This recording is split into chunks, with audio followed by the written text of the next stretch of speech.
토익은 해커스 영어도 해커스 고득점 메이커스 만점을 받아버렸어. 안녕하세요. 해커스 토익 RC 담당하는 조성재입니다. 자, 이번 5월에도요 아주 좋은 문제와 함께 돌아왔습니다. 하나씩 꼼꼼하게 잘 살펴보시고 완벽하게 실력 향상을 도모하시기 바랍니다. 자, 다들 준비되셨죠? 제가 항상 강조하는 거 우리 실천상 그대로 잘 따라주고 있죠? 부탁드릴게요. 자, 이대로 해주시면요 분명히 실력이 올라갑니다. 특히 영영사전 이용하는 거 잊지 마시고요. 습관적으로 보셔야 돼요. 우리 학생들. 자, 그럼 시작합니다. 첫 번째 101번 문제, 전치사 문제죠. 많은 분들이 전치사 문제 좀 껄끄러워 하시는데요. 사실 전치사는 어려운 개념이 아니에요. 단지 영어가 우리 언어가 아니니까 낯설죠. 그래서 그래요. 우리 학생들 제가 항상 강조하는 거 있죠. 전치사는 우리가 언제 대비하냐면요. 평상시 정말 하루에 딱 한 개라도 좋아요. 사전에서 어떤 특정한 전치사 딱 한 개 찾아서요. 예문을 많이 보세요. 암기하거나 옮겨 적거나 하지 마시고요. 그냥 사전 보고 읽고 이해하고 넘어가는 걸 이걸 우리가 습관적으로 반복하시면 돼요. 그러면 굉장히 쉬워져요. 어쩌다가 한번 우리가 전치사 문제 나올 때만 그때만 잠깐 보면요. 익숙해질 수가 없는 거예요. 그래서 평상시에 내가 자주 보는 게 중요하다. 그러니까 사전만큼 좋은 자료는 없습니다. 자, 이 문제 정답 뭐였어요? 정답은 바로 C였죠. 왜 정답이 C가 되냐?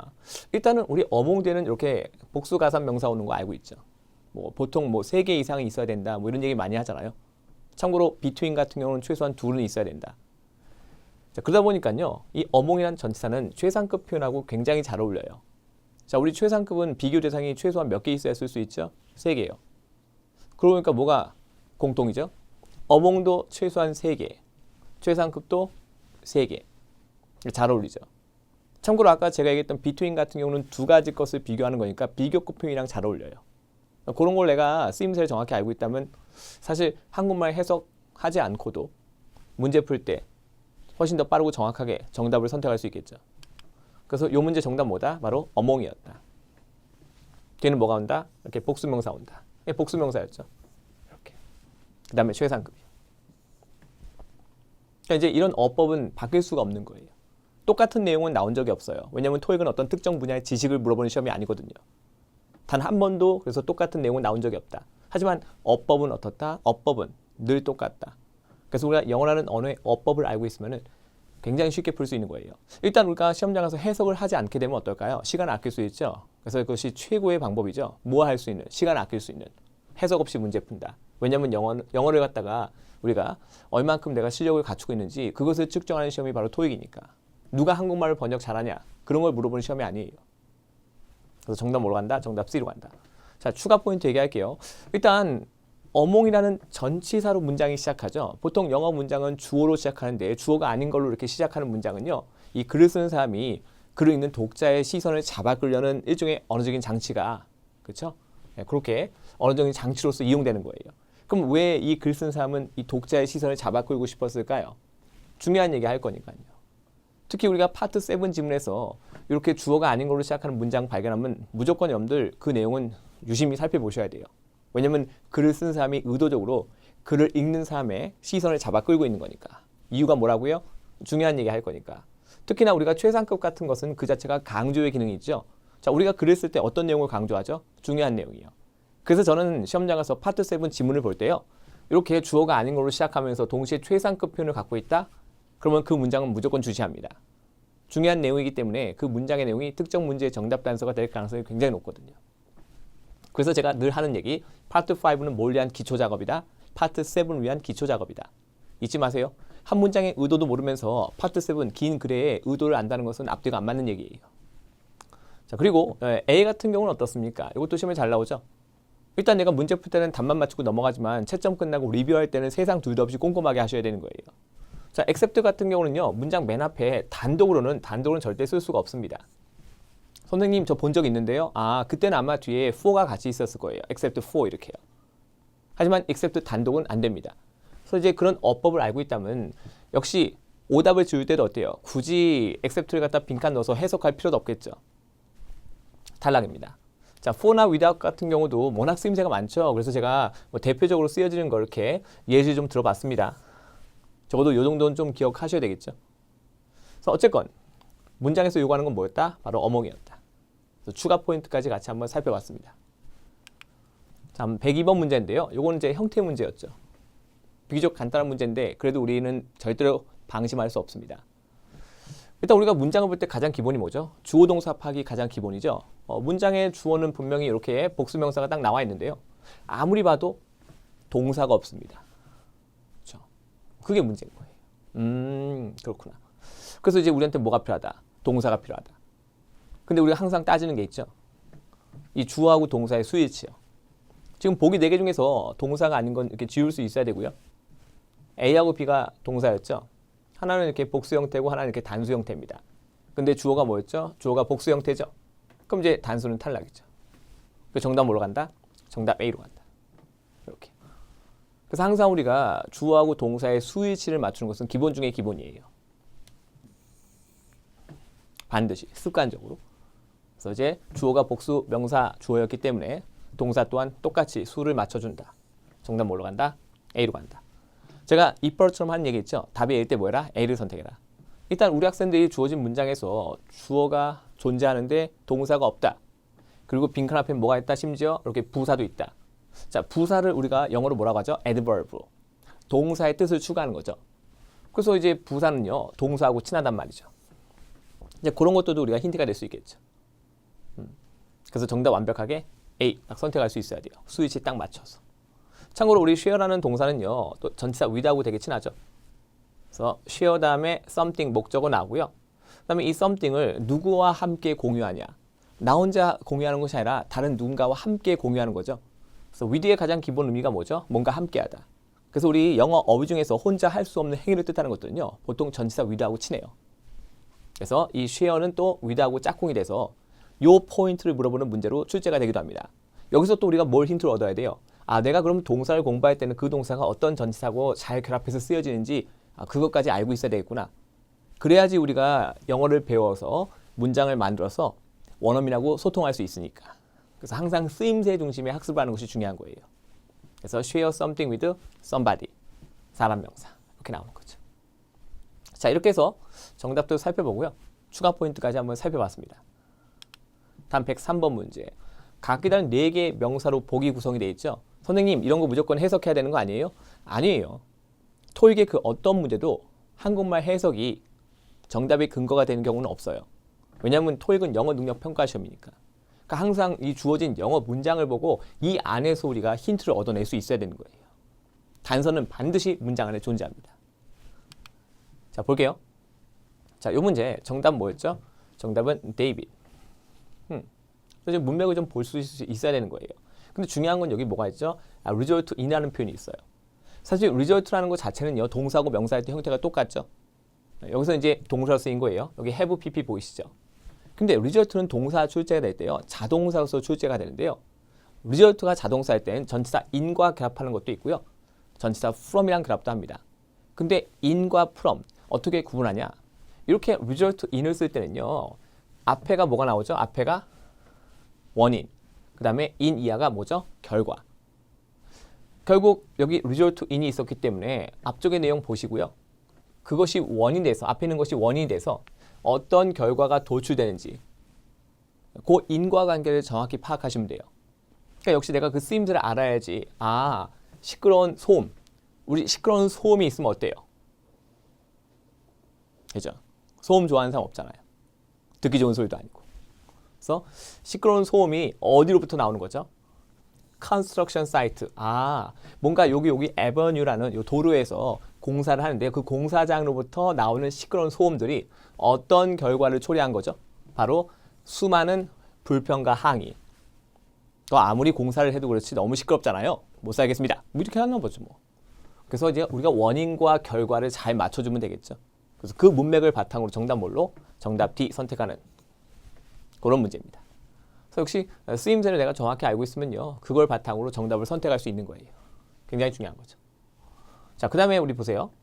여기 보시면 이제 plenty of라는 표현도 있네요. 이 plenty of 뒤에는요. 가산 복수명사 올 수 있고 혹은 불가산 명사도 가능합니다. 그런 쓰임새도 잘 기억하세요. 자, 그래서 추가 포인트까지 한번 알아봤습니다. 다음 104번 문제. 자, 이것도 형태가 바뀌고 있었죠. 아까도 얘기했지만 우리 주어 동사 파악이 가장 기본이었죠. 문장에는 지금 부사절 접속사 as soon as가 있는데요. 우리가 조금 더 구체적으로 들어가면요. as soon as는 토익 시험에 등장하는 가장 대표적인 뭐죠? 시간 조건 부사절 접속사. 우리가 흔히 시간 조건 부사절 이제 얘기할 때요. 시간 조건 부사절에서 뭐가 뭐를? 현재가 미래를 대신한다. 왜 현재가 미래를 대신할까요? 주절에 이미 will이 존재하기 때문에. 사실 우리가 as soon as 이하를 뭐라고 하죠? 주절에 종속되어 있다 해서 우리가 종속절이라고 하는데요. 종속절의 시제는요. 주절의 영향을 받거든요. 근데 주절에 이미 will이 존재하기 때문에 주절의 영향을 받는 종속절에다가 똑같은 will을 쓴다 안 쓴다. 똑같은 will을 쓰지 않겠다. 왜요? 언어의 경제성. 우리 인간은 같은 얘기 반복을 싫어하거든요. 이미 주절에 will이 있고 이걸 바탕으로 종속절이 어떤 시제를 나타내는지 파악이 가능한데 굳이 거기다가 똑같은 will을 반복해서 쓰지 않겠다. 그래서 뭐가 뭐를? 현재가 미래를 대신한다. 그러니까 이러한 어법을 알고 있다면 어때요? 굉장히 문제를 효율적으로 정확하게 풀 수 있겠죠. 그래서 정답 뭘로 간다? 현재 시제 동사를 선택한다. 이렇게 되는 거죠. 제가 여기 좀 써놨어요. 우리 시간 조건 부사절. 시간 조건 부사절에서는 현재 시제가 미래 시제를 대신한다. 그러니까 단순히 암기하는 것이 아니라 왜 그렇게 하는지 이유를 알아야 되는 거예요. 우리가 뭔가를 할 때요. 그것을 왜 하는지 당위성이 있으면요. 마음을 열고 쉽게 받아들여요. 근데 이유를 모른 채 그냥 무작정 암기해라고 하면 어때요? 우린 그렇게 억지로 하는 걸 싫어해요. 인간은 그래요. 인간은요. 뭐든지 억지로 하는 거 이거 굉장히 싫어합니다. 그러니까 우리 학생들한테 제가 무턱대고 암기해라. 강요할 수는 없는 거예요. 우리 무슨 시간이에요 지금? Reading Comprehension. 읽고 이해하는 시간이죠.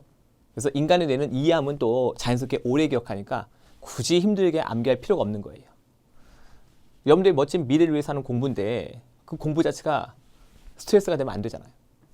그래서 이런 규칙을 알고 내가 문제를 풀 수 있어야 되겠죠. 그 중요한 건 as soon as가 뭐다? 이것이 부사절 접속사다. 그죠? 자, 그래서 우리가 동사가 2개가 필요한데 주어진 문장에는 동사가 1개밖에 없었다. 그러면 여기 뭘 넣어야 되냐? 동사를 넣어야 된다. 맞습니까? 그래서 보기를 쓱 봤더니 A는 동사가 아니다. 나머지는 동사였지만 시간 조건 부사절 규칙에 의해서 여긴 뭐가 필요했다? 현재 시제가 필요했다. 나머지는 현재 시제가 아니었기 때문에 탈락이다. 어법에 의해서. 어때요? 굳이 해석하지 않아도 답을 산출할 수 있죠. 그런 것들이 중요한 거예요. 참고로 as soon as 안에 주어가 단수니까 단수동사 현재 시제를 쓴 거죠. 그것도 같이 봐주시고요. 자, 그 다음에 여기 proceed 보이시죠?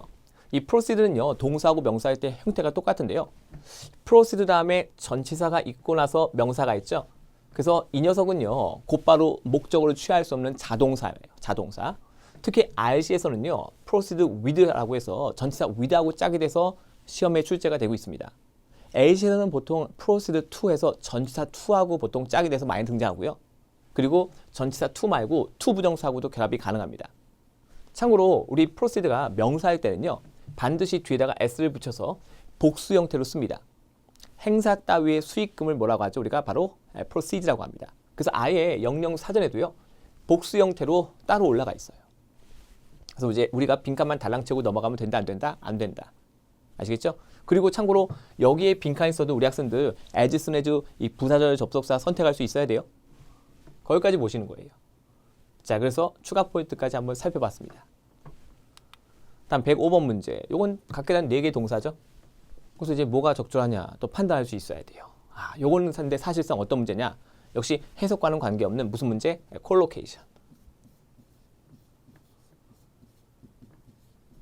콜로케이션이에요. 이렇게요. 함께 위치하다. 전 세계 모든 언어는 서로 어울려 쓰여지는 그 짝꿍 같은 표현이 있거든요. 그럼 선생님, 요 빈칸 뒤에 있는 요 reach라는 명사가 정답 extend하고 서로 짝꿍이라는 말씀이신가요? 네, 맞아요. 우리 학생들이 이 콜로케이션 서로 짝이 된 표현 익숙한 거 몇 개는 좀 알고 있을걸요? 우리 결정하다 뭐 있어요? make a decision. 이런 거 많이 하시잖아요. 그죠? 그러니까 이제 그렇게 어울리는 것들이요. 선택하다, 뭐 make a choice, 뭐 이런 것들이요. 마치 그런 것들처럼 빈칸 뒤에는 reach라는 명사고요. 동사 extend가 서로 짝꿍이에요. 선생님 그런 거 어디서 볼 수 있죠? 영영사전에 딱 써 있죠? 옥스퍼드 제가 추천드릴게요. 옥스퍼드. 옥스퍼드하고 저하고 아무 관계 없어요. 근데 이제 영영사전에 가장 우리가 선두주자라고 할 수 있는 옥스퍼드를 딱 보시면요. 거기 그대로 예문이 있어요. 익스텐드 뒤에 뭐가 목적어 자리에 reach가 오는 거죠. 내가 만약에 그런 걸 본 적이 있다면 문제 풀 때 어때요? 굉장히 유리하겠죠. 아까도 얘기했지만 토익은 어떤 특정 분야의 지식을 물어보는 시험이 아니라 영어라는 언어의 어법을 다루는 시험이에요. 그래서 어법상 맞는 표현이 있으면 걔가 정답이죠. 정답 뭘로? extend. 의미가 약간 추상적 개념이기 때문에 오히려 한국말로 해석했을 때는 이렇게 와닿지 않을 수 있거든요. 잠깐 볼게요. 자, 문장의 주어는 업체 이름이 딱 나와 있고요. 그 다음에 aim이란 동사는요. 이렇게 투부정사하고 또 치네요. 우리 영어 동사 중에 투부정사하고 이렇게 짝이 되는 것들도 다 정해져 있는 거 아시죠? 뭐 decide 투부정사, plan 투부정사 이런 식으로요. 아무거나 투부정사는 그라바지 않아요. 그러니까 요거 문제 풀고 나서 리뷰할 때는 이렇게 꼼꼼히 쓰임새 중심으로 리뷰를 하셔야 돼요. 어법 중심으로. 그래서 이제 뭘 목표로 하고 있나 봤더니요. extend its reach라고 나오죠. 자, 이때 reach는요. 눈에 보이는 개념이 아니에요. 그래서 아래쪽에 제가 이렇게 써놨어요. reach, 영향력이 미치는 범위. 이 영향력이 미치는 범위를 어떻게 한다? 확장하는 것을 목표로 하고 있다. 근데 어떻게 확장할 거냐? 그 바로 뒤에 뭐가 나오죠? 수단과 방법을 뜻하는 전치사 by가 위치하고 있습니다. 맞습니까? ETS가 여기다가 빈칸 주고 전치사 문제 내기예요. 전치사 문제 내기도 합니다. 그래서 by doing something, 그렇죠? by야 함으로써 수단과 방법. publishing 나오죠? It's website. 자, 웹사이트를 발행한다. 웹사이트를 발행한다라고 하니까 어때요? 우리가 여기다 웹사이트를 뭐 출판한다. 이거 좀 어색하죠? 웹사이트를 발행한다는 것은요. 많은 사람들이 웹사이트를 볼 수 있게 웹사이트를 연다라고 생각하시면 돼요. 근데 어떻게 여나 봤더니요. several different languages. 한 가지 언어로가 아니라 여러 개의 언어로. 그럼 이제 이 세상에는 다양한 언어를 쓰는 사람들이 있으니까 딱 한 가지 언어로만 하면 그 언어를 쓸 수 있는 사람들만 보겠죠. 근데 다양한 언어로 하게 되면 어때요? 더 많은 사람들이 볼 수 있겠죠. 그럼 자연스럽게 뭐예요? 영향력이 미치는 범위를 확장하게 되는 거죠. 그래서 이제 정확하게 문맥 파악해서 정답 뭘로? 이렇게 선택하는 것도 방법인데 사실상 extend와 reach가 서로 잘 어울려 쓰여지는 뭐다? 콜로케이션 표현에 해당된다. 자, 그거 말고도 우리가 시험에 나오는 거 이런 표현 어때요? 시험에 잘 나오죠? extend an invitation, extend an offer. 원래 또 extend가요. 확장하다라는 개념 말고 뭔가를 제공하다라는 개념도 있거든요. 그럼 보세요. 초대를 제공하는 거니까 뭐하다? 초대하다. 이런 뜻이에요. 그래서 이제 이런 것도 알아두면 좋겠죠. 제가 이거 써놓은 것들은 다 시험에 잘 나오는 것들이니까 꼭 기억하셔야 돼요. 자, 나머지 것들도 이렇게 자주 나오는 표현들 제가 이렇게 정리해서 좀 예시를 좀 들어놨죠. 그냥 대충 넘어가지 마시고 우리 학생들 꼼꼼히 잘 살펴보셨으면 좋겠고요.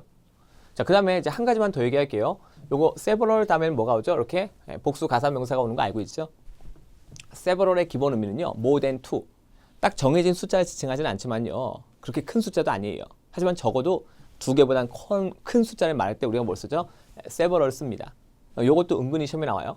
자, 여기서는 뒤에 있는 요 가산 복수 명사를 꾸며주는 용도지만요. several은 요거 자체가 대명사로 또 출제가 될 때가 있는데요. 자, 그때는 several of라는 그쵸? 그런 형태로 전치사 of랑 같이 결합해서 시험에 자주 등장합니다. 그래서 추가 포인트까지 꼭 기억을 하시기 바랍니다. 다음 106번 문제. 자, 요거는 각기 다른 품사가 섞여 있죠. 부사, 접속사가 섞여 있는데요.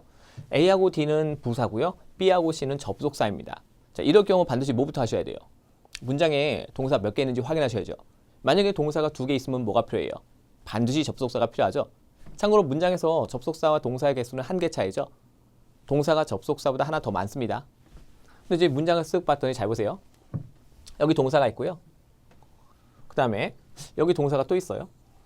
근데 이 두 개의 동사는 여기 대시 연결하네요. 요 대도 접속사거든요. 자, 근데 다시 빈칸 뒤에 또 동사가 나와요. 그럼 가만히 있어봐. 동사하고 접속사 개수가 몇 개 차이? 1개 차이. 뭐가 더 많다고요? 동사가 접속사보다 하나 더 많아야 된다. 근데 지금 이 현 상태라면요. 지금 동사는 3개인데 접속사가 하나밖에 없거든요. 그럼 뭐가 부족하죠? 접속사가 부족하죠? 그럼 일단은 접속사가 아닌 건 탈락인 거예요. 그럼 이쯤에서 우리는 뭐가 중요해요? 일단 주어진 문장에서 주어 동사가 몇 개 있는지 내가 판단할 수 있어야 되고 접속사가 몇 개 있는지 판단할 수 있어야 되겠죠? 그리고 주어진 보기에서 어떤 것이 접속사고 어떤 것은 아닌지를 내가 판단할 수 있어야 되는 거예요. 그런 것들이 바탕에 깔려 있어야지 우리가 해석 없이 문제 풀겠죠. 자, 이 상태에서 주어진 문맥을 볼 수밖에 없어요. 왜? B하고 C는 둘 다 부사절 접속사니까. 그래서 문맥 보고 정답 뭘로? 정답 C 선택하는 문제였죠. 한번 좀 더 구체적으로 살펴볼까요? 여기 보시죠. 일단 문장의 동사는요. 제가 표시했어요. 이렇게 was 다음에 received 다음에 needed 이렇게 표현했죠. 근데 주어진 문장에 접속사는 한 개밖에 없었기 때문에 우리가 접속사가 부족하다는 것을 판단할 수 있었고요. 그래서 보기 4개 중에서 접속사가 아닌 건 바로 지울 수 있었고요. B하고 C는 둘 다 접속사지만은 어떻다? 형성하는 문맥이 다르죠. 그래서 이제 앞뒤 문맥 봤더니 정답 뭘로? given that. 사실 이게 생긴 게 꼭 일반적인 접속사처럼 생기지 않았기 때문에 잘 모르는 분들, 즉 생소한 분들, 이거 처음 보는 분들은 에이 설마 이게 답이겠어? 라는 생각을 할 수도 있어요. 익숙하지가 않으니까. 그래서 우리가 사실 어렵고 쉽고의 문제가 아니라 결국에는 뭐냐? 익숙하냐 익숙하지 않냐의 문제거든요. 찾아보셔야 돼요. 사전에 버젓이 나와 있는 뭐예요? 부사절 접속사입니다. 참고로 대시 없이 기분만 단독 쓰면 그땐 또 전치사예요. 토익 시험에 나오는 유일한 과거 분사 형태 전치사 이렇게 또 출제가 되기도 하죠. 그건 제가 좀 이따 추가로 예문을 좀 보여드릴게요. 그래서 일단 그 빈칸 앞에 내용 잠깐 볼게요. 여기는 있으면 뭐예요? 가주어. 대디어가 뭐죠? 진주어. 그래서 이제 구문 자체가 빈칸 앞쪽에는 가주어, 진주어. 원래는 이제 이 대디어가 진짜 주어인데요. 영어 문장은요. 주어가 너무 길잖아요. 그렇죠? 그럼 걔를 어디다? 뒤로 보내요. 영어는요. 긴 것을 갖다가 그렇죠? 뒤로 보내는 경향이 있어요. 그래서 이제 가짜를 딱 써놓고 진짜는 뒤로 뺀 거죠. 그래서 대디어가 어떻다? fortunate 하다는 거죠. 다행이다 이런 얘기예요. 그 대디어가 뭔지 봤더니요. 자, 게이츠가 받았대요. 뭘? 월급 인상. 이제 급여 인상을 받은 거예요. 그럼 이제 금전적으로 조금 더 여유가 생겼겠네요. 그죠? 근데 이제 그게 어떻다? 다행이다. 아니, 돈을 더 많이 받게 된 게 다행이다? 빈칸들 보니까 어때요? 그는 필요로 했다. pay off, 갚는 거죠. 뭘 갚아요? 대출금. 아, 그러니까 이제 그가 대출금을 갚아야 할 필요가 있다는 것을 고려하면 월급 인상 받은 게 어때요? 참 다행이네요. 문맥이 딱 맞죠? 제가 우리 학생들한테 이제 해석까지 한번 해드렸어요. 근데 여기서 오해할 수 있어요. 선생님 해석해서 풀었잖아요.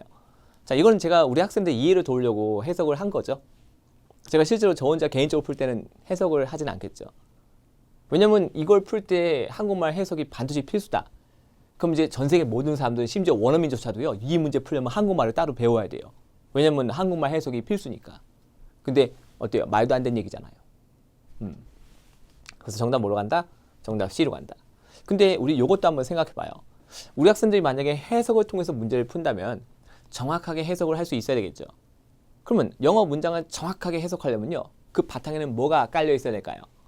당연히 영어 문장에 대한 어법에 대한 이해가 바탕에 있어야지 정확하게 번역도 할 수 있겠죠. 그러니까 항상 가장 밑바탕에 있는 근본은 뭐예요? 영어라는 언어의 쓰임새. 그것이 가장 근본인 거예요. 잊지 마세요. 그래서 온리프는 도저히 안 되겠다. 탈락. 괜찮죠?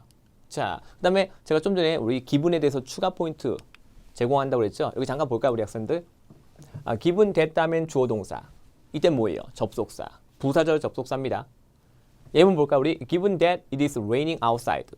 기분 됐다면 주어 동사 나오는 거 보이시죠? 바깥에 지금 비가 오나 봐요. 자, 그것을 고려했을 때 we should bring 뭘 가져간대요? 우산을 조금 가져가야 된다. should는 언제 쓰죠, 우리? 상대한테 유익한 조언 같은 거 할 때요. 그렇죠? When you give advice. 조언 줄 때요. 그래서 이제 should가 있으면 사실 다 좋은 얘기예요. 파트 7 지문에서 저는 조동사 should가 있는 문장 발견하면 유심히 살펴봅니다. 왜냐면 글 쓴 사람이 나한테 유익한 조언을 하는 거니까. 그러니까 이제 바깥에 비가 내고 있으니까 뭐 해라? 우산 챙겨가라. 좋은 얘기잖아요. 이때는 뭐예요? 접속사. 그럼 이번에는 기분이 단독일 때 대시 없죠? 그때는 전치사. 뒤에는 뭐가 곧바로 오죠? 전치사 되는 명사가 쫓아오잖아요. 예문 볼게요. Given the circumstances, 상황을 고려했을 때 we had no choice, 선택의 여지가 없었다. but 이하는 것을 제외하고 행사를 취소시키는 것을 제외하고는 선택 여지가 없었다. 즉 상황을 고려해서 어떻게 했다? 행사 취소했다 이런 얘기죠. 선택의 여지가 없었으니까. 자, 이렇게 해서 우리가 기분이 전치사로 쓰여지는 것도 봤죠? 그래서 토익 시험에 등장하는 유일한 과거 분사 형태 전치사 그 특이성 때문에 시험에 나옵니다.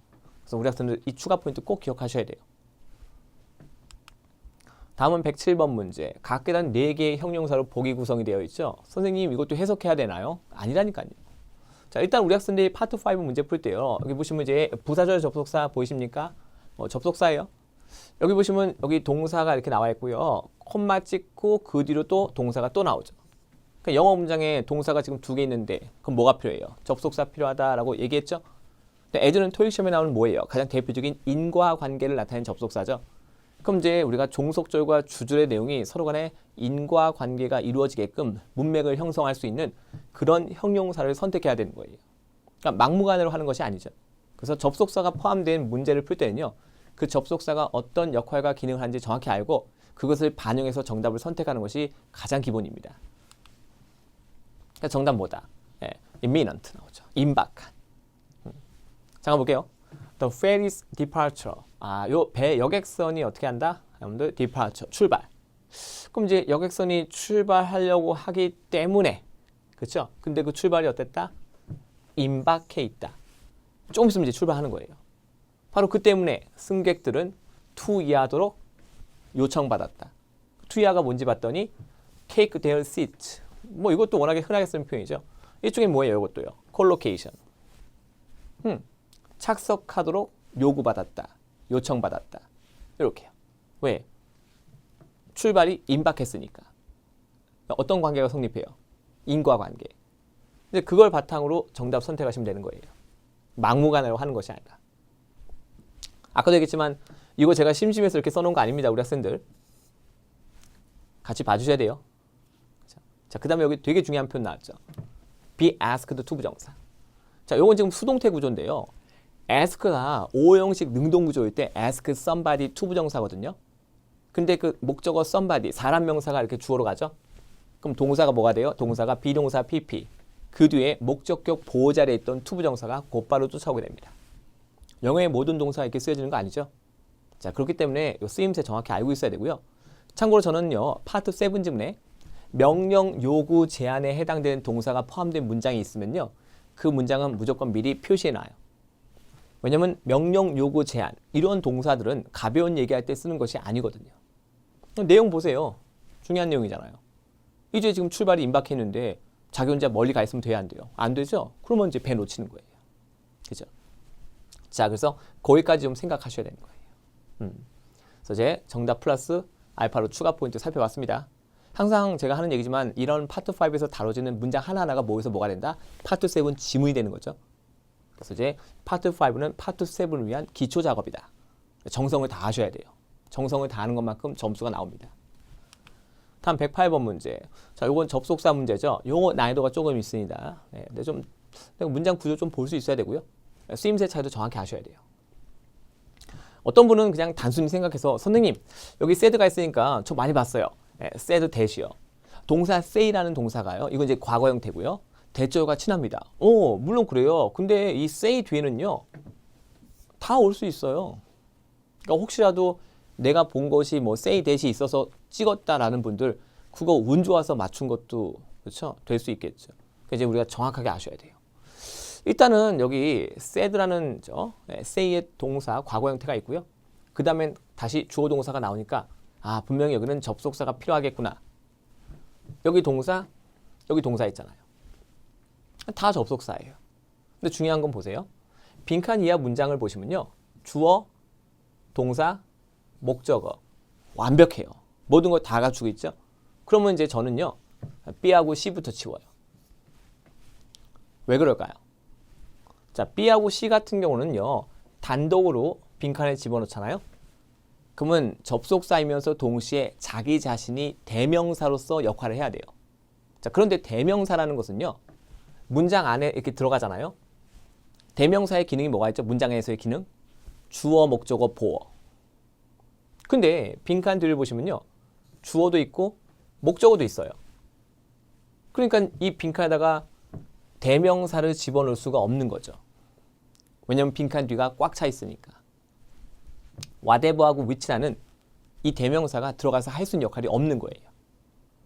역시 해석도 없이 제가 지울 수 있었죠? 맞습니까? 자, 그럼 이제 뭐가 남아요? if하고 that이죠. if하고 that은요, 둘 다 앞에 있는 타동사의 목적어 역할을 쓰는 명사절로 쓰여질 수 있어요. 우리 학생들 if가 만약 뭐뭐 하면이라는 부사절만 있는 거 아니에요. if는 뭐뭐인지 아닌지라는 문맥을 형성하는 명사절 접속사도 가능합니다. 그 중요한 건 여기 타동사 said 뒤에 목적어 역할하는 명사절이 필요한데 지금 A하고 D는 둘 다 명사절 접속사가 될 수 있거든요. 자, 근데 결정적으로 if가 오게 되면요. 언제 쓰여지냐? 이때 뭐뭐인지 아닌지라고 제가 번역해드렸죠. 즉 상대한테 내가 궁금한 거 있죠. 뭔가 확신이 없는 거. 그렇죠? 이런 것들 갖다가 얘기할 때 쓰는 거예요. that이 들어가면 뭐예요? 그냥 평범한 진술이고요. 그 차이점을 아셔야 돼요. 그래야지 if는 거들떠도 안 보고 정답 that을 선택하게 되는 거예요. 그래서 이 문제의 정답 뭐다? 정답은 바로 that이다. 사실 ETS가 이 that을 왜 좋아하냐면요. 보세요. 이 문제에선 이 that이 빈칸에 들어가서요. 앞에 있는 타동사의 목적어 역할하는 명사절로 쓰여지는 거예요. 이때 명사절 접속사로 쓰여지는 이 that은요. 접속사 기능만 갖고 있어요. 자, 그렇기 때문에 뒤에는 완벽한 문장 구조가 나와야 되는 거예요. 하지만 B하고 C 같은 경우는 둘 다 명사절 될 수 있지만 대명사로서 스스로가 역할을 해야 되기 때문에 빈칸 뒤가 꽉 차 있는 상태에서는 도저히 빈칸에 들어갈 수가 없게 되는 거죠. 자, 그래서 일단 정답은 that으로 갑니다. 참고로 제가 if하고 that의 차이점을 명사절 쓸 때 어떻게 차이가 있는지를 지금 명확하게 또 보여드릴 건데 자, 그 전에 여기 선생님 요건 뭐예요? 문제는 없는데요. 네, 생략된 걸 제가 지금 살려놓은 거예요. 그래서 여기 보시면 주어, 동사, 목적어 있는 상태에서 갑자기 setting up이라고 나오죠. 근데 이제 그 앞에는 전치사 in이 생략되어 있는 구조다. 그렇게 좀 이해를 하시면 돼요. 근데 이제 아무래도 in을 써도 되고 안 써도 되니까 원어민은 보통 어떻게 할까요? 당연히 안 쓰겠죠. 왜요? 이게 더 편하니까. 언어의 경제성. 자, 이제는 if하고 that 요거 살펴보러 갈게요. 명사절 접속사 if와 that의 쓰임새 차이 이야기. 자, 1번 보세요. if는 이용됩니다. 뭘 언급한다? A fact, situation or event 해놓고 that someone asks about. 그렇죠? 아까 내가 질문 같은 거 던질 때 근데 우리가 질문을 던지는 이유가 뭘까요? 확신을 못하니까. 확신을 못하니까 질문한 다음에 답변 얻어서 내가 확신 가지려고. 그러니까 이걸 따로따로 보실 필요 없어요. 그래서 이제 if가 명사절로 쓰이는 거 한번 예문 보실래요? Tim wonders. 팀은 궁금해하고 있는 거예요. if 이하인지 아닌지. If he should buy a truck or not. 트럭을 사야 되는지 아닌지. 그것을 갖다가 궁금해하고 있다. 물론 직접 물어볼 수 있겠죠. 직접 의문문을 통해서. 근데 이렇게 진술해도요. 요걸 듣는 사람은 어때요? 아, 내가 볼 때 넌 트럭을 사야 될 것 같아. 너 트럭으로 지금 뭐 밥 벌어먹고 살고 있으니까 넌 내가 볼 때 넌 트럭이 필요해. 뭐 이렇게요. 네가 트럭 있으면 돈을 더 많이 벌 것 같아. 그러니까 이제 이렇게 진술해놔도 아, 이것이 뭔가를 물어보는 거구나라는 것을 우리가 인지할 수 있거든요. 근데 왜 물어볼까요? 내가 그걸 사야 되는지 안 사야 되는지 확신을 못하니까. 두 번째는 보세요. Chris was not sure. 확신을 못해요. if 이하인지 아닌지. 이것이 그렇죠? right road인지 아닌지. 그러니까 이제 내가 도로를 탔는데 야, 이게 맞는 도로야? 그렇죠? 이제 그런지 아닌지 확신을 못한다. 이렇게요. 그러니까 이럴 때 쓰는 말이에요. if가 명사절일 때. 괜찮습니까? 그러니까 뭔가를 물어볼 때 아니면 뭔가에 대해서 내가 확신을 못할 때.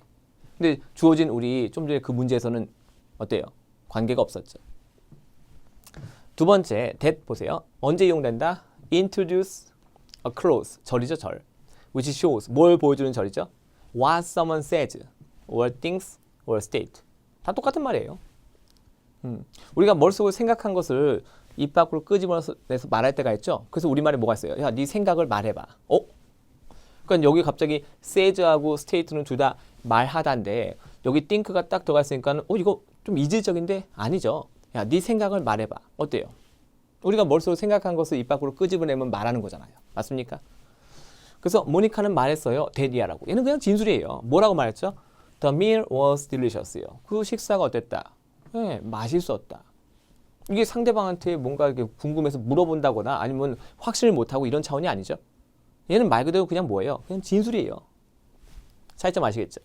그러니까 우리가 단순히 뭐 해석하니까 이상하다 이런 차원이 아니라 자, 이렇게 어법상의 차이점을 내가 명확히 알아야 되는 거예요. 그걸 바탕으로 정답이 무엇이냐를 내가 판단할 수 있게 되는 거죠. 단순히 한국말로 해석해서 괜찮으니까 답이다. 그거는 코에 걸면 코걸이고 귀에 걸면 귀걸이. 원칙이 없잖아요. 반드시 기준점이 있어야 돼요. 토익은 정답이 존재하는 시험이죠. 정답이 존재한다는 것은요. 그 누가 풀어도 똑같은 그쵸? 선택이 이루어져야 되는 건데 그러려면 뭐가 필요해요? 기준점이 있어야 되겠죠. 그렇죠? 어떤 개인의 어떤 의견이나 생각을 물어보는 그런 시험이 아니잖아요. 정답이 정의되는 시험이다. 그것은 뭘 뜻한다? 기준점이 존재한다. 그래서 그 기준점이 있어야지 그 누가 풀어도 다 똑같은 것이 정답으로 나올 수 있는 거잖아요. 그래서 이제 우리가 어법을 아는 것이 굉장히 중요하다. 그 어법이 시험장에서 뭐가 된다? 정답 선택할 때 기준점이 된다는 거예요. 다음 109번 문제. 자, 이거 형태 문제였죠. 사실 뭐 이것도 우리 학생들이 좀 간단하게 생각해서 문제를 풀 수도 있었을 거예요. 근데 이제 중요한 건 뭐 빈칸 앞에 overly라고 해서 부사가 있으니까 부사 뒤에 뭐가 와요? 뭐 형용사 오겠죠. 그러니까 정답 뭘로? 이렇게요. 참고로 이렇게 얘는 ed 형태지만 요거 자체로 사전에 따로 올라가 있습니다. 그러니까는 색안경 끼고 보시면 안 돼요. 그죠? 정답 뭘로? 네. qualified. 자격을 갖춘. 근데 여기 주어인 Ms Maltese가요. overly하게 qualified예요. 그러니까 지금 우리가 보통 우리 한국 분들이 뭐 스펙이 오버해서 뭐 오버스펙 이런 얘기 많이 하는 것 같은데요. 이게 뭐냐면 자격이 넘쳐나는 거죠. 뭐에 대한 자격인가 봤더니요. Sales Assistant Position. Sales Assistant Position이요. 그러니까 이 직책에 대해서는 넘쳐나는 자격을 갖추고 있었나 봐요. 그래서 그 결과 여기서 나오는 so라는 등위 접속사는 뭐예요? 앞진술에 대한 논리적인 결론을 제시할 때 쓰는 등위 접속사죠. logical consequence예요. 그래서 그녀는 대명사가 쓰여지는 조건은 앞에 언급된 명사가 있고 그 동일한 명사의 반복을 피하기 위해서 쓰는 게 바로 뭐예요? 대명사. 언어의 경제성. 인간은 같은 얘기를 반복하는 거 싫어하니까 그녀는 제공받았다.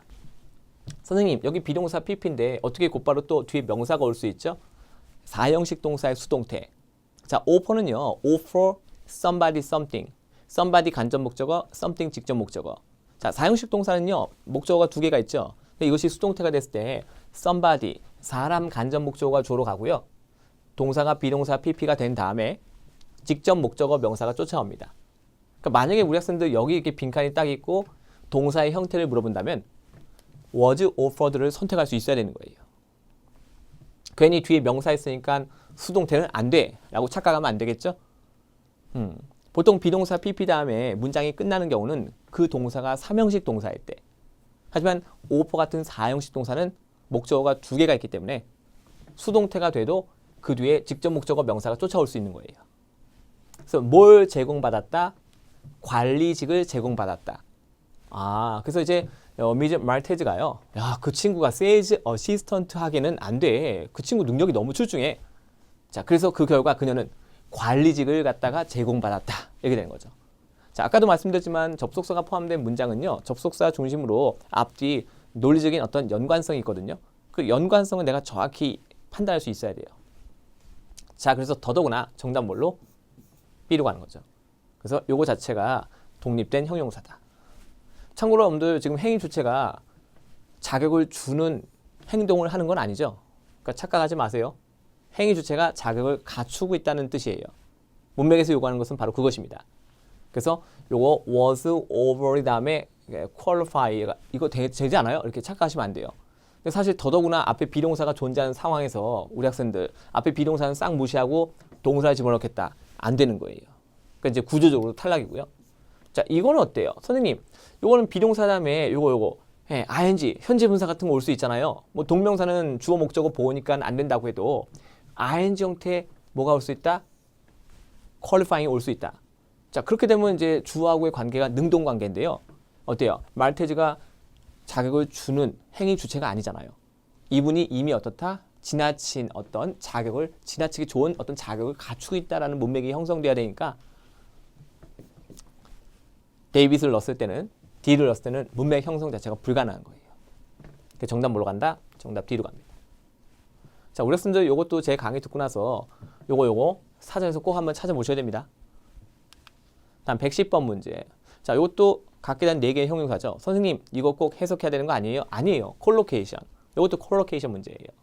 그래서 widespread approval. 사전에 그대로 나와 있어요. 그러니까 우리 학생들 이거 제 강의 듣고 나서 반드시 사전 또 찾아보셔야 돼요. 물론 우리 학생들이 스스로가 문제 풀고 채점 끝난 다음에 이미 사전을 다 찾아서 검토까지 하고 제 강의 듣는 게 최고지만 혹시라도 그런 과정이 없이 제 강의를 듣고 있다면 제 강의 듣고 나서 반드시 사전 펼쳐놓고 검토하셔야 돼요.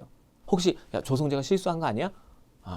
물론 실수하지 않기 위해서 저도 최선을 다하지만 저도 사람이니까. 응? 저를 믿는 건 고마워요. 하지만 우리 학생들 제 강의 듣고 나서 꼭 한번 직접 찾아보세요. 그럼 믿음이 더 커지겠죠. 그래서 widespread approval. 이렇게 서로 짝꿍되는 표현입니다. 잠깐 볼게요. 문맥까지 좀 볼까요, 우리? 자, 시장님의 계획이죠. 이 플랜은 동사건 명사할 때 형태 똑같죠. 동사건 명사건 투부정사하고 친해요. 자, 왜 그러냐면 우리가 계획이라는 것은 미래 염두하고 세우는 것이 계획이잖아요. 근데 투부정사는 그 자체가 미래적인 개념이거든요. 그래서 이제 이 투부정사랑 어울리는 명사도 다 정해져 있는데 그 가운데 가장 대표가 뭐예요? 바로 플랜. 그러니까 뭘 하겠다는 플랜이죠. 개선시키겠다. 무엇을? 대중교통수단을, 트랜스포테이션을. 그래서 트랜스포테이션을 개선하고자 하는 시장님의 계획. 자, 그것이 광범위한 뭘? 동의, 찬성, 지지를 갖다가 얻어내고 있었다. 이런 뜻이에요. 제가 밑에 이렇게 써놨습니다. 여기. 자, 누구의 그런 광범위한 지지, 찬성이냐? 봤더니 시에 있는 높은 고위직에 있는 공무원들. 그렇죠? 고위 관리들. 그리고 더 플러스 형용사하면 뭐예요? 뭐하는 사람들. 그래서 여긴 뭐죠? 대중들. 자, 더 리치하면 부유한 사람들. 더 푸어하면 가난한 사람들. 더 퍼블릭 하면 뭐예요? 대중들. 그래서 이제 시에 있는 어떤 고위직에 있는 관리들, 그다음에 대중들. 이 둘 모두의 광범위한 찬성과 지지 이런 것들 갖다가 얻어냈다. 이런 얘기죠. 사실상 뭐예요? 콜로케이션 문제. 사전에 그대로 명시가 되어 있습니다. 자, 혹시라도 우리 학생들 어프로벌 찾아보고 또 와이드 스프레드 찾아보고 할 수 있는데요. 찾아보시면 분명히 거기 딱 써 있을 거고요. 그 다음에 와이드 스프레드 서포트한 표현도 똑같은 표현이에요. 이것도 시험에 등장하니까 같이 기억해 두세요. 사실상 서포트하고 어프로벌 동의어처럼 쓸 수 있습니다. 자, 뜻을 갖다가 공유하는 그런 어휘예요. 그래서 같이 꼭 좀 기억을 해주시기 바라고요. 자, 나머지 것들도 제가 이렇게 시험에 많이 나오는 것들 이렇게 한번 예시를 들어놨으니까 한 번쯤 살펴보셨으면 좋겠습니다. 다음 111번 문제. 자, 이것도 사실상 콜로케이션 어떤 표현 문제예요. 참고로 여기 빈칸들 명사 보이시죠? 명사 꾸미는 게 뭐예요? 형용사. 선생님, 이렇게 끝나면 부사 아닌가요? 아니에요. 무조건 그렇진 않아요. 보세요, 우리 학생들 보통 자, 명사 혹은 동사가 있잖아요. 명사하고 동사 뒤에 이렇게 ly가 붙죠. ly. 그럼 보통 형용사가 돼요. 근데 이제 형용사에 ly가 붙잖아요. 이땐 뭐가 돼요? 부사예요. 보통 그렇다는 얘기예요. 100%는 아니에요. 근데 보세요. time은요. 사실상 명사도 되고 동사도 되거든요. 그제 여기다가 우리가 ly를 붙이면 뭐가 돼요? ly를 붙여버리면 timely 해서 형용사가 되는 거죠. 근데 우리가 보통은 공부할 때 ly로 끝나면 부사다라고 많이 배우잖아요. 그럼 이제 딱 보고 빈칸 뒤에 명사 있으니까 얘는 아닐 거야 이렇게 착각할 수 있단 말이에요. 조심하셔야 되겠죠. 자, 그래서 우리가 in a timely manner. 우리말로 예쁘게 포장한 뭐예요? 시기적절하게. So the store shelves가 must be restocked. 뭘 가지고요? With new merchandise. 신제품으로 다시 채워져야 합니다. 이런 얘기죠. 야, must까지 있네요. 가벼운 얘기 아니죠? 아까 잠깐 얘기했는데요. 우리 must, should, have to까지 강력한 것들. 이런 강력한 조동사가 포함된 문장은요. 파트 7에서 발견한 무조건 밑줄이에요. 그래서 이제 신제품으로 다시 채워져야 합니다. 어떻게? 시기적절하게. 신제품이 나왔는데 출시가 됐는데 미리미리 채워두지 않으면요. 소비자가 그 신제품 사러 왔을 때 내가 팔 수가 없잖아요. 그렇죠? 그래서 소비자가 딱 와서 신제품 찾았을 때 바로바로 팔 수 있게끔 반드시 그렇죠? 시기적절하게 채워줘야 되겠죠. 그래서 사실 우리가 장사할 때 이 신제품을 빨리빨리 확보하는 것도 어때요? 이것도 장사 수완이죠. 그래서 정답 뭐로 간다? 정답 timely. 이렇게 시기적절한. 그러니까 형태만 가지고 판단하시면 안 돼요. 자, 그리고 예전에 이 두 개가 동의어로 나온 적이 있어요. 선생님, 패션이 이때 메뉴하고 동의어인가요? 네, 맞아요. 우리 패션도요, 어떤 방식이라는 뜻이 있거든요. 방식. 우리가 보통 옷을 입는 방식을 패션이라고 하죠. 그렇게 이해하시면 돼요. 그래서 이제 그렇게 해서 우리가 정답 뭘로? 데이빗. 이거는 빼도 박도 못해요. 이거 자체가 그냥 사전에 딱하게 있는 표현이에요. 제가 만든 것도 아니고 이티스가 만드는 것도 아니고 원어민이 그냥 쓰는 그런 표현입니다. 그리고 하나만 더 얘기할게요. 여기 merchandise 보이시죠? 토익에 나오는 대표적인 불가산 명사. 자, 영어 명사 공부할 때 기본이 뭐라고 그랬죠? 가산이냐 불가산이냐. 그래서 merchandise는 토익에 등장하는 대표적인 불가산 명사입니다. 꼭 기억하세요. 그냥 우리말로 하면 상품이니까 왠지 셀 수 있을 것 같죠? 뭐 상품 1개, 상품 2개, 상품 3개. 하지만 merchandise는 불가산 명사예요. 꼭 같이 기억해 두시기 바랍니다. 다음 112번 문제. 자, 이것도 동사의 쓰임새를 묻는 문제. 쓰임새라는 것이 다른 말로 어법을 말하는 거예요. 영어의 각각의 동사는 쓰여지는 방식이 다 차이가 있거든요. 내가 그걸 알아야지 문제 풀 수 있는 거고요. 자, 빈칸 앞에는 뭐가 있죠? 주어가 있고요. 빈칸 뒤엔 전치사가 나옵니다. 그러면 이제 어때요? 타동사의 능동 구조는 다 탈락인 거예요. 그럼 보기 4개 중에서 유일하게 얘만 뭐예요? 비동사 플러스 PP, 수동태죠? 이게 답이죠. 그래서 이제 그녀가 통보를 하는 것이 아니라 그녀가 오브 이하에 대해서 통보를 받았다라는 그런 개념으로 이해하시면 돼요. 그래서 정답 뭘로 간다? 유일한 수동태 구조를 이루고 있는 D를 정답으로 선택할 수 있어야 되는 거예요. 그래서 이것도 원래는 이제 notify somebody of something인데요. 자, somebody 사람 목적어가 주어로 가고요. 자, 비동사 PP 다음에 of 이하 something이 쫓아오는 거예요. 그래서 내가 그 쓰임새를 알고 있다면 쓸데없이 능동태 가지고 고민은 1도 안 하겠죠. 자, 이렇게 해서 내가 해석 없이 풀 수 있다면 어때요? 그게 시간 아끼는 가장 좋은 방법이에요. 해석을 하지 않으면 않을수록 우린 뭘 아낄 수 있다? 시간을 아낄 수 있다. 잊지 마세요. 그렇게 해요. 자, 그래서 정답 뭘로? 정답 뒤로 갑니다. 자, 참고로 제가 이렇게 색깔 표시한 거, 이 charge 보이시죠? 자, charge는 동사하고 명사할 때 형태 똑같잖아요. 그래서 또 이티스가 좋아합니다. 여기서 명사로 쓰여졌는데요. 참고로 charge가 동사일 때는 특히 4형식 동사로 또 출제가 되고 있어요. charge somebody something. 누구누구에게 무엇을 부과하다. 그래서 charge somebody something. 그것도 꼭 알아두시고요. 자, 시험에 자주 등장하는 단골 이 어휘들은 뭐냐? 겉모습은 이렇게 똑같은데요. 기능이 다양한 것들. 좀 전에도 말씀드렸지만 charge는 명사도 되고 동사도 된다. 특히 요새 동사일 때 4형식 구조로 많이 출제가 되고 있다. 잊지 마시고요. 여기는 as도 뭐예요? 역시 부사절 접속사죠. 인과관계에 나타내는 가장 대표적인 부사절 접속사. 자, 우리 토익 시험에 등장하는 인과관계 3대장이 뭐냐면요. because, since, 그다음에 as 이렇게 됩니다. 그래서 요 as라는 거 여기 빈칸 있을 때도 우리 학생들 맞출 수 있게끔 눈여겨봐 주셔야 돼요. 자, notify가 중요하니까 워낙 많이 나와요. 쓰임새 잠깐만 이해해 볼게요. 자, notify는 요건 이제 3형식 구조고요. 요거는 이제 4형식 구조 쓰이는 거예요. 좀 전에 우리는 3형식 구조의 수동태 구조 보셨죠? notify somebody of something. 자, 예문 보세요. The firm notified its client of the change. 그래서 그 회사가 고객들한테요, 변화에 대해서 알렸다. 자, 요게 수동태가 된 게 바로 뭐예요? 두 번째 예문. 목적어 its client가 주어로 갔죠? 그 다음에 동사가 뭐가 돼요? 비동사 다음에 PP가 오죠. 그 다음에 of 이하가 그대로 쫓아오는 거예요. 자꾸만 연습을 많이 해보셔야 돼요. 그 다음에 이제 여기는 4형식 구조인데요. somebody가 간접 목적어, 대디야 직접 목적어. 특이하죠? 직접 목적어 자리에 한 단어가 오는 것이 아니라 이렇게 대절, 명사절이 오는 거예요. 그래서 모니카는요, 직원들한테 알렸어요, 통보했어요. 뭘? 대디야를. 이때 대은 명사절 접속사. 아까 기억나요? 우리 said that이요. 그 that과 똑같은 that이에요. 그래서 접속사 기능만 갖고 있기 때문에요. 그 뒤에는 완벽한 문장 구조가 나와야 되는 거예요.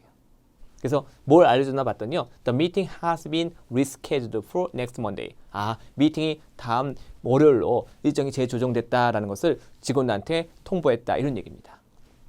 그래서 3형식 구조와 4형식 구조 같이 한번 살펴봤어요. 둘 다 알고 있어야 돼요. 동사 학습은 항상 뭐 중심으로? 어법, 쓰임새 중심으로. 다음 113번 문제. 자, 이 문제 조금 껄끄러웠을 수 있어요.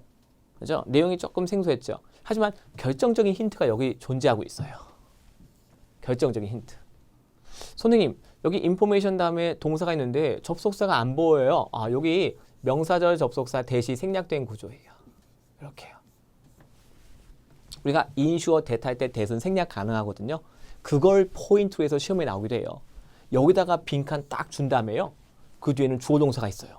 근데 지금 우리가 여기다가 빈칸을 줬기 때문에 가만히 있어봐. 대시 생략된 상태로 쓰여지는 동사 인슈어. 이렇게 선택할 수 있어야 되거든요. 아무거나 이렇게 생략하는 거 아니에요. 손님, 어떤 동사 뒤에 이 대절이 생략 가능한지 안 한지는 어떻게 알 수 있죠? 역시 사전 찾아보시면 거기 딱 명시가 되어 있어요. 그래서 정보가 어떻다? 정확하다는 것을 확실히 하고자. 자, 정보가 정확하다는 것을 확실히 하려면요. 우리가 어떻게 adjust 해야 될까요? 당연히 정확하게 adjust 해야 되겠죠. 맞습니까? 무엇을? 측정 데이터를. 네, 우리가 이제 어떤 외부적인 그쵸 요인에 의해서 그 데이터 값이 정확하지 않을 수가 있거든요. 그래서 그걸 갖다가 내가 정확한 정보를 내가 산출하려고 약간의 그 수치를 조절할 수 있다는 얘기예요. 외부적인 요인에 의해서 정확한 수치가 그쵸 그대로 나오지 않을 경우를 그쵸 대비해서 그래서 이제 정답 뭘로 precisely 가시면 되겠죠. 그래서 분명히 여기 문맥상의 힌트가 이렇게 존재했다는 거예요. 그래서 이제 그걸 파악할 수 있었다면 정답 A 선택할 수 있었죠. 나머지는 해당사항 없었고요. 자, 나머지 또 어떻게 쓰여지는지 제가 이렇게 또 예시를 좀 들어놨으니까 그냥 넘기지 마시고 특히 요것도 또 시험에 나왔던 표현 그대로 제가 한번 써봤습니다. 꼭 기억해 주세요. 제가 그냥 심심해서 쓰는 거 아니에요. 그리고 아까도 얘기했지만 이렇게 생략 가능하다는 거 잊지 마시고요. 자, 다음 114번 문제. 자, 요거는 지금 뭐 전치사 접속사 막 다 섞여 있죠? 일단은 우리가 빈칸 중심으로 앞뒤 문장 구조 보셔야 되는데 보세요. 여기 주어 나오고 여기 동사 나오죠? 그 다음에 빈칸 뒤에도 주어 동사 나오네요. 그럼 우리가 뭐가 필요해요? 문장에 지금 동사가 하나, 동사가 두 개 있으니까 뭐가 필요하다? 접속사가 필요하다. 그럼 보기 4개 중에서 접속사 아닌 것부터 지울게요. 이렇게. 나머지는 다 접속사예요.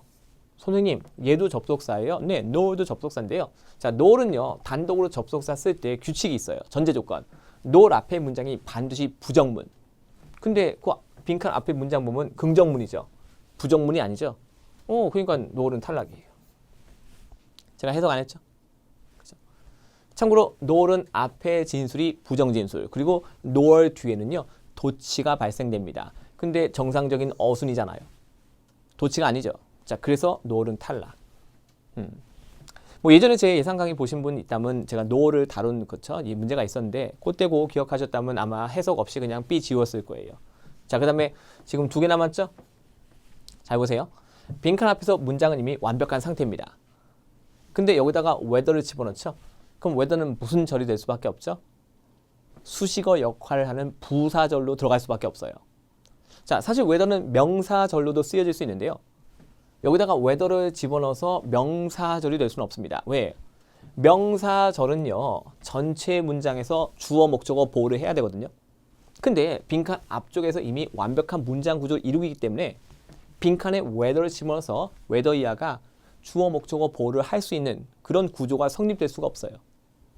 그러면 whether가 부사절로 들어갈 수밖에 없는 조건인데 whether가 부사절 때는 반드시 or이랑 같이 있어야 됩니다. 근데 빈칸들을 보시면 눈 씻고 봐도 or은 있다 없다? or은 없습니다. 그러면 결국 남는 건 뭐밖에 없어요. 그러나라는 문맥을 형성하는 역접이죠. 등의 접속사, yes이 답이 될 수밖에 없겠죠. 자, 그래서 우리 학생들이 yes를 부사로만 알고 있으면 안 돼요. 이때 yes는 뭐다? 등의 접속사, 역접이죠. 우리 보통 역접의 등의 접속사는 누가 대표예요? but. 이때 yes는 but과 똑같은 거예요. 앞뒤 컨트라스트. 참고로 우리 학생들 역접의 접속사가 포함된 역접의 표현이 포함된 이런 문장은요. 파트 7 지문에서 발견한 무조건 밑줄인 거 아시죠? 왜냐? 반전이 있는 곳의 내용이 어떤 내용이에요? 중요한 내용이죠. 너에게 단줄 알았지? 하지만 이게 진짜야. 이것도 마찬가지예요. 그래서 우리가 이런 걸 왜 파트 5에서 다루냐? 배워서 어디다 써라? 파트 7에 적용해서 써먹으라는 뜻이에요. 이제 ETS가 심심해서 이런 걸 내는 것이 아니죠. 그래서 이런 한 문장의 의도를 정확히 알아야지 이런 문장이 모여서 만들어진 지문의 의도도 내가 정확히 파악할 수 있다. 이런 얘기예요. 자, 참고로 여기 advice 보이시죠? 단복 스포츠 안 돼 있죠. 그러니까 advice 자체도 토익에 나오는 대표적인 불가산 명사. 특히 영어 명사는 또 각기 결합한 전치사가 다른데요. advice는 불가산 명사로서 전치사 on하고 되게 친합니다. 일종의 콜로케이션이죠. 자, 그것도 꼭 같이 기억을 해주셨으면 좋겠습니다. 다음 115번 문제. 자, 이것도 문장 구조를 볼 수 있으면요. 정답 편하게 맞출 수 있었는데요. 해보세요. 클라인 다음에요. 비동사 PP, 다음에 전치사 나오고 뒤에는 더 플러스 명사까지 해서 완벽한 문장. 괜찮죠? 그럼 빈칸이야가 전체 문장에서 통째로 뭐가 돼야 되죠? 수식어. 즉 있어도 그만, 없어도 그만. 문장 구조적으로. 근데 빈칸들 보니까요. 명사가 나와 있죠. 근데 보통 문장에 명사가 있으면 무슨 역할을 해요? 주어, 목적어, 보어. 근데 분명한 것은 빈칸 앞에서 이미 완벽한 구조죠. 그럼 이 뒤에 있는 명사를 뭘로 만들어야 되죠? 수식어. 명사를 수식어로 만드는 방법 뭐예요? 명사 앞에다가 보통 전치사 같은 거 많이 쓰죠? 근데 여기 아무리 봐도 전치사 있어요, 없어요? 전치사가 없단 말이에요. 그렇죠? 그럼 이제 다른 걸 선택해야 되는데 A에 뭐가 있죠? 투부정사. 투부정사는 동사에서 파생됐죠. 그죠? 그래서 타동사 뒤에는 뭐가 와요? 명사, 목적어가 올 수 있잖아요. 그리고 투부정사는 문장에 들어갔을 때 그 자체가 수식어죠. 즉 문장의 필수 요소가 아니에요. 그래서 우리가 전치사가 필요했나 싶었는데 보기에는 전치사가 없었어요. 자, 그래서 빈칸 뒤에는 이 명사를 수식어로 만들 수 있는 또 다른 요소. 뭐가 필요했다? 바로 투부정사가 필요했다. 나머지는 구조적으로 불가능. 일단 여기다가 우리가 동사를 쓸 수 없는 이유는요. 여기 동사가 있는데 여기다가 그냥 동사를 집어넣어 버리면요. 문장에 동사가 두 개가 되니까 그 사이에는 접속사가 필요해요. 근데 접속사가 없기 때문에 동사는 탈락. 여기서 문장 완벽한 상태인데 이 빈칸에다가 명사를 집어넣는다. 근데 갑자기 뒤에는 또 더 플러스 명사가 있다. 문장 구조가 성립 불가능. 탈락이죠. 동사가 안 되는 이유 이미 설명드렸죠? 탈락입니다. 동사가 두 개가 되면 뭐가 필요하다? 접속사가 필요하다. 하지만 주어진 문장에는 접속사가 없다. 그래서 정답 뭐가 될 수밖에 없다? A가 될 수밖에 없죠. 사실 이것도 내가 구조를 정확하게 이해할 수 있다면 해석하고는 아무 관계가 없는 거예요. 지금 제가 당장 우리 학생분들한테요. 오늘부터 해석하지 마! 이걸 원하는 게 아니에요.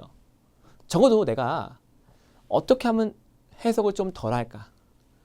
어제보다는 내가 오늘 조금 덜 해야지. 그죠? 왜냐면 그래야지 내가 시간을 점점 아낄 수 있으니까. 뭔가 절실하게 좀 느끼셔야 되는 거예요. 자, 다음은 파트 6입니다. 점수 잡는 해커스.